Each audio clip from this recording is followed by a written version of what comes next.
Abhilash Reddy, KGF taluk ಮಾವು ಬೆಳೆಗಾರರ ಸಂಘದ ಪ್ರತಿನಿಧಿ ಬಂದಿರೋದು ನಾವು. ಸರ್, ಇವತ್ತಿನ ದಿವಸ ಏನಂತ ಹೇಳಿದ್ರೆ ಸರಿಸುಮಾರು ಒಂದು 7-8 ವರ್ಷದ ತನಕ ಇದೇ ರೀತಿ ಆಗ್ತಾಯಿದೆ. ಏನು ಬೆಳೆ ವಿಮೆ ಕಟ್ಟಿ ಅಂತ ಹೇಳ್ತಾರೆ, ಆದರೆ ಇಲ್ಲಿ ಬಂದ ತಕ್ಷಣ ನಿಮಗೆ ನಮ್ಮ ಸ್ಥಳೀಯ ಮಟ್ಟದಲ್ಲಿ ಯಾರು ಕೇಳಿದ್ರು ಕೂಡ ಇದಕ್ಕೆ ಸರಿಯಾದಂಥ ಮಾಹಿತಿ ಕೊಡ್ತಾಯಿಲ್ಲ ರೈತರಿಗೆ. ಅದಕ್ಕೋಸ್ಕರ 2016-17 ಇದೇ ರೀತಿ ಪ್ರಾಬ್ಲಮ್ ಆಯಿತು. ಆವಾಗ ಸರಿಸುಮಾರು ಎಲ್ಲ ಡಿಪಾರ್ಟ್ಮೆಂಟಲ್ಲಿ ಆಲ್ರೆಡಿ ಕೂಡ ನಮಗೆ ಸೂಕ್ತವಾದಂತಹ ಒಂದು ಪರಿಹಾರ ಬಂದಿಲ್ಲ. ಆದ ಕಾರಣ ಇಲ್ಲೇ ನಮ್ಮ ಡಿಸ್ಟ್ರಿಕ್ಟ್ ಕನ್ಸ್ಯೂಮರ್ ಕೋರ್ಟಲ್ಲಿ ಕೇಸ್ ಆಗಿ ಸರಿಸುಮಾರು 30 ರೈತರನ್ನ ಕೇಸ್ ಹಾಕಿಸಿಬಿಟ್ಟು ಅಲ್ಲಿ ನಮ್ಮ ನ್ಯಾಯ ಸಿಕ್ಸ್ತಾವಾಗ. ಅದಕ್ಕೋಸ್ಕರ ಆ ರೀತಿ ಪುನರಾವರ್ತನೆ ಆಗಲ್ಲ ಅಂತೇಳಿ ನಮ್ಮ DC ಅವರು ಮತ್ತು ಡಿಸ್ಟ್ರಿಕ್ಟ್ ಡಿಪಾರ್ಟ್ಮೆಂಟ್ ಹೆಡ್ ಅವರು ಹೇಳಿದರು ನಮಗೆ. ಅದೇ ರೀತಿಯಾಗಿ ಕೂಡ ಕಳೆದ ವರ್ಷ ಕೂಡ ನಾವು ಹೋಗಿ ಮನವಿ ಕೊಟ್ಟ ತಕ್ಷಣ ಒಂದು ಸರಿಸುಮಾರು ಸೆಪ್ಟೆಂಬರಲ್ಲಿ ಕೊಟ್ಟಿದ್ದಕ್ಕೆ ಅಕ್ಟೋಬರ್ ತಿಂಗಳಲ್ಲೇ ಬಂದುಬಿಡ್ತು. ಈ ವರ್ಷ 3 ತಿಂಗಳಿಂದ ಕೇಳ್ತಾ ಇದ್ದೀವಿ. ನಮ್ಮ ಸ್ಥಳೀಯ ಮಟ್ಟದಲ್ಲಿ ಬಂಗಾರಪೇಟೆ ಆಗಿರ್ಬೋದು ಮತ್ತು ಕೋಲಾರ ಆಗಿರ್ಬೋದು, ಎಲ್ಲಿ ಕೇಳಿದ್ರು ಕೂಡ ನಮಗೆ ಸರಿಯಾದಂತಹ ಒಂದು ಮಾಹಿತಿ ನೀಡ್ತಾ ಇರಲಿಲ್ಲ.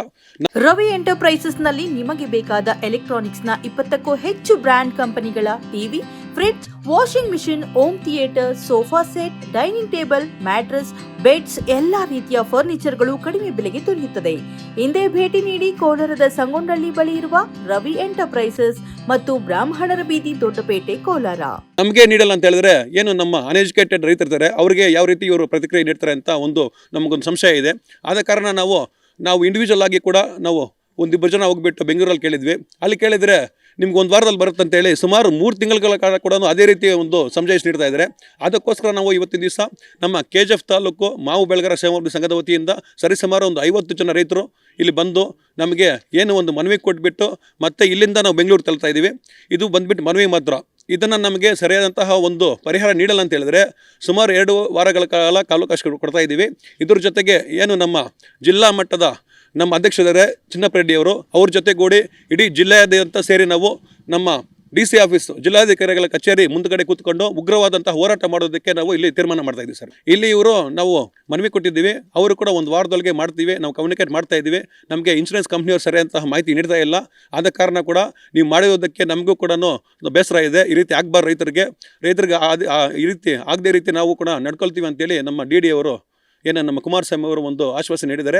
ಆಶ್ವಾಸನೆ ಮೇರೆಗೆ ಇವತ್ತಿನ ದಿವಸ ಇಲ್ಲೇಯಿಂದ ನಾವು ಬೆಂಗಳೂರಿಗೆ ನಮ್ಮ ಉಪನಿರ್ದೇಶಕರು ಲಾಲ್ಬಾಗ್ ಅಲ್ಲಿಗೆ ಹೋಗ್ತಾ ಇದ್ವಿ. ಅಲ್ಲಿ ಕೂಡ ಒಂದು ಮನವಿ ಮತ್ತು ಒಂದು 2 ವಾರಗಳ ಕಾಲ ಒಂದು ಕಾಲಾವಕಾಶ ನೀಡ್ತಾ ಇದ್ವಿ. ಇದು ಮನವಿ ಮಾತ್ರ, ಬರೀ 2 ವಾರ ಮಾತ್ರ ಕಾಲಾವಕಾಶ ಕೊಡ್ತಾ ಇರೋದು. ಅದಾದಮೇಲೆ ಒಂದು ಉಗ್ರವಾದಂತಹ ಹೋರಾಟ ಮಾಡ್ತೀವಿ. ಇದು ಜಿಲ್ಲೆ ಅಲ್ಲ, ಇಡೀ ನಮ್ಮ ಸ್ಟೇಟ್ಗೆ, ರಾಜ್ಯಕ್ಕೆ ಇದು ಒಂದು ದೊಡ್ಡ ಮಟ್ಟದಲ್ಲಿ ಏನಂತ ಹೇಳಿದ್ರೆ ನಮ್ಮ ಕೋಲಾರ ಜಿಲ್ಲೆಯ ರೈತರು, ನಮ್ಮ ಮಾವು ಬೆಳೆಗಾರ ಅಂತ ಹೇಳಿದ್ರೆ ಅವ್ರಿಗೆ ಗೊತ್ತಾಗಬೇಕು ಯಾವ ರೀತಿ ಇರ್ತಾರೆ ಅಂತೇಳಿ. ಇಲ್ಲಿ ಬಂದುಬಿಟ್ಟು ನಮಗೆ ಏನು ಶಾಂತ ರೂಪ ಆಗಿದ್ದಾರೆ ಅಂತ ಗೊತ್ತಾಗಿದೆ ಅವರಿಗೆ, ಆದರೆ ಉಗ್ರ ರೂಪಕ್ಕೆ ಹೋದರೆ ಅವಾಗ ಗೊತ್ತಾಗುತ್ತೆ ಏನು ಅಂತ.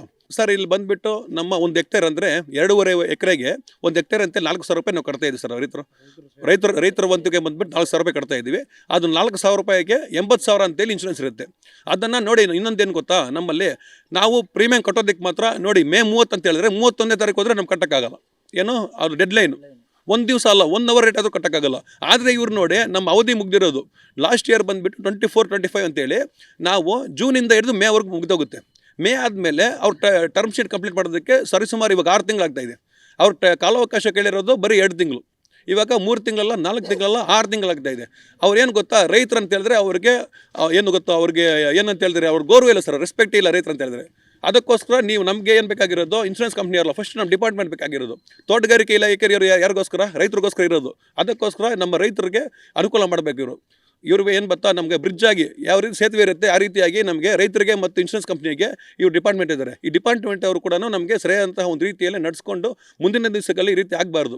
ಅದಕ್ಕೋಸ್ಕರ ನಾವು ಈ ಡಿಪಾರ್ಟ್ಮೆಂಟ್ ಅವ್ರಿಗೆ ಹೇಳಿದ್ವಿ ಏನು ಗೊತ್ತಾ, ಮುಂದಿನ ದಿವಸಗಳಲ್ಲಿ ಯಾವ ರೀತಿಯಾಗಿ ನೀವು ರೈತರಿಗೆ ಡೆಡ್ಲೈನ್ ಕೊಡ್ತೀರಿ ನೋಡಿ, ಇದು ಲಾಸ್ಟ್ ದಿವಸ ಅಂತೇಳಿ, ಅದೇ ರೀತಿಯಾಗಿ ಕೂಡ ಇನ್ಶೂರೆನ್ಸ್ ಕಂಪ್ನಿ ಟೈಮ್ ಕೊಡಿ. ಏನಂತ 3 ತಿಂಗಳು ಕೊಡಿ, 2 ತಿಂಗಳಲ್ಲ 3 ತಿಂಗಳು ಕೊಡಿ. ಆ 3 ತಿಂಗಳೊಳಗಡೆ ನಮಗೆ ಅಮೌಂಟ್ ಕೊಡಬೇಕು, ಪರಿಹಾರ ಮೊತ್ತ ಕೊಡಬೇಕು. ಇಲ್ಲ ಅಂತ ಹೇಳಿದ್ರೆ ಬ್ಲಾಕ್ ಲಿಸ್ಟ್ ಆಗಬೇಕು. ಮಾಡಿ ಅವ್ರ ಮೇಲೆ ಆಕ್ಷನ್ ತಗೊಳ್ಳಿ ಇನ್ಶೂರೆನ್ಸ್ ಕಂಪ್ನಿ ಇರುತ್ತೆ. ನಮ್ಮಲ್ಲಿ ನೋಡಿ ಈಗ ಶ್ರೀನಿವಾಸ ನಮ್ಮ KGF ತಾಲೂಕಲ್ಲಿ ಕ್ಯಾಸಂಬಳ್ಳಿ ಹೋಬಳಿ ಮತ್ತು ಬೆತ್ಮಂಗಲ ಹೋಬಳಿ ಈ ಕಡೆ ಬಂದುಬಿಟ್ಟು ಸರಿಸುಮಾರು ಒಂದು 5,000 ಹೆಕ್ಟೇರ್ ನಮ್ಮಲ್ಲಿದೆ. ಈಗ ಮುಂಚೆ ಬಂದುಬಿಟ್ಟು ಉಪಕಸಬಾಗಿ ನಾವು ಇದ್ದಿದ್ದು, ಹೈನುಗಾರಿಕೆ ಮತ್ತು ಮಾವು ಬಂದುಬಿಟ್ಟು ಉಪಕಸಬಾಗಿತ್ತು. ಇವಾಗ ನೋಡಿ ಏನಾಗಿದೆ ಗೊತ್ತಾ, ನಮ್ಮಲ್ಲಿ ಮಾವು ಬಂದುಬಿಟ್ಟು ಪ್ರೈಮರಿ ಕಾಪ್ ಆಗಿದೆ, ಫುಲ್ಲು ಕಸಬೆ ಅದಾಗ್ಬಿಟ್ಟಿದೆ. ಬೇಕಾದರೆ ನೀವು ನೋಡ್ಬೋದು, ನಮ್ಮ ಕಡೆ ನೋಡಿದ್ರೆ ಎಲ್ಲರೂ ಕೂಡ ಮಾವೇ. ಇವಾಗ ಎಲ್ಲನೂ ಅವಲಂಬಿತರಾಗಿರೋದು ಬಂದುಬಿಟ್ಟು ಅವರ ಜೀವನೋಪಾಯ ಬಂದಿರೋದು ಮಾವಲ್ಲಿ ಆಗಿರೋದು. ಇವಾಗ ಲಾಸ್ಟ್ ಇಯರ್ ಬಂದುಬಿಟ್ಟು ನೋಡಿ, ನಿಮ್ಗೆ ಗೊತ್ತಿರಂಗೆ ಬರೀ 4 ರೂಪಾಯಿ ಸರ್ ಇದ್ದಿದ್ದು ರೇಟು. ₹4 ಮಾಡಿಬಿಟ್ಟು ಏನು ಮಾಡೋದಾಗುತ್ತೆ, ಏನೋ ಇನ್ಶೂರೆನ್ಸ್ ಕಟ್ಟಿದ್ರೆ ಅದಾದರೂ ಬರುತ್ತೆ, ನೆಕ್ಸ್ಟ್ ಇಯರ್ಗೆ ನಾವೇನಾದ್ರು ಕ್ರಾಪ್ ಆದರೂ ಮಾಡ್ಬೋದು, ಏನೋ ಒಂದು ಉಸಿರಾದರೂ ಕಟ್ಕೋಬೋದು ಅಂತೇಳಿ ನಾವು ಇನ್ಶೂರೆನ್ಸ್ ಕಟ್ಟಿದ್ರೆ ಈ ರೀತಿ ಇವ್ರು ಏಮಾರಿಸ್ತಾ ಇದ್ರೆ ಯಾವ ರೀತಿ ಸರ್ ನಾವು ಮುಂದೆ ಹೋಗೋ ರೈತರು ನಾವು ಬೇಕಾದಷ್ಟು ಮಾತಾಡ್ತಾರೆ ಏನಂತ ರೈತರೇ ಬೆನ್ನೆಲುಬು ಬೆಳ್ತಾ ಇದ್ದಾರೆ. ಯಾರು ಸರ್ ಇದ್ದಾರೆ ನೋಡಿ, ಸ್ಥಳೀಯ ಮಟ್ಟದಲ್ಲಿ ಇದ್ದಾರೆ ನಮ್ಮ ಶಾಸಕರಾಗಿರ್ಬೋದು ಮತ್ತು ಮಂತ್ರಿಗಳಾಗಿರ್ಬೋದು, ಯಾರು ಕೂಡ ಕೇಳಿದರೆ ಅವ್ರಿಗೆ ಗೊತ್ತೇ ಇಲ್ಲ, ಅವ್ರಿಗೆ ಇದ್ರ ಬಗ್ಗೆ ಮಾಹಿತಿನೇ ಇಲ್ಲ ಅಂತ ಹೇಳ್ತಾರೆ. ಅದು ಗೊತ್ತಾಯ್ತು ಸರ್, ಅದು ಅಗ್ರಿಕಲ್ಚರಲ್ ನೀವು ಅಥವಾ ಅಲ್ಲ ಇದು ಅಗ್ರಿಕಲ್ಚರಲ್ ಇನ್ಶೂರೆನ್ಸ್ ಕಂಪ್ನಿ ಅಂತಾನೆ ಅದು ವೆದರ್ ಬೇಸ್ಡ್ ಕಟ್ಟಿರೋದು ನಾವು. WBCAS weather based crop insurance scheme ಅಂತ, WBCAS PMBAL ಪ್ರಧಾನ ಮಂತ್ರಿ ಫಸಲ್ ಬಿಮಾ ಅಲ್ಲ ನಮ್ಮದು, ವೆದರ್ ಬೇಸ್ಡ್ ನಾವು ಕಟ್ಟಿರೋದು ನಾವು. ಅದಕ್ಕೋಸ್ಕರ ಸ್ಥಳೀಯ ಮಟ್ಟದಲ್ಲಿ ನಾವು ಯಾರೇ ಕೂಡ ಆಗಿರ್ಬೋದು, ಮೊನ್ನೆ ನಮಗೆ ಕೋಲಾರಲ್ಲಿ ನಮ್ಮ ಶಾಸಕರು ಸಿಕ್ಕಿದ್ರು, ಏನಕ್ಕೆ ಬಂದಿರೋ ಅಂತ ಕೇಳ್ತಾರೆ, ನಾವು ಈ ರೀತಿ ಮ್ಯಾಂಗೋಗೆ ಬಂದಿರೋ ಅಂತ ಹೇಳಿದ್ರೆ ಎಲ್ಲಿದೆ ನಿಮ್ಮದು ಮ್ಯಾಂಗೋ ಅಂತ ಕೇಳಿದ್ದಾರೆ. ಆ ರೀತಿ ಇದ್ದಾರೆ ನಮ್ಮ ಪ್ರತಿನಿಧಿಗಳು ನಮ್ಮಲ್ಲಿ. ಅದಕ್ಕೋಸ್ಕರ ನ್ಯಾಯ ಬೇಕಂತೇಳಿ ಇಲ್ಲಿಗೆ ಬಂದಿರೋ ಸರ್ ನಾವು. ಇದ್ರ ಜೊತೆಗೆ ಬೆಂಗಳೂರಿಗೆ ಹೋಗ್ತಾ ಇದ್ದೀವಿ, ಅದ್ರ ಮಾಹಿತಿ ನಿಮ್ಗೆ ತಿಳಿಸಿ ಸರ್ ಮತ್ತೆ ನಾವು.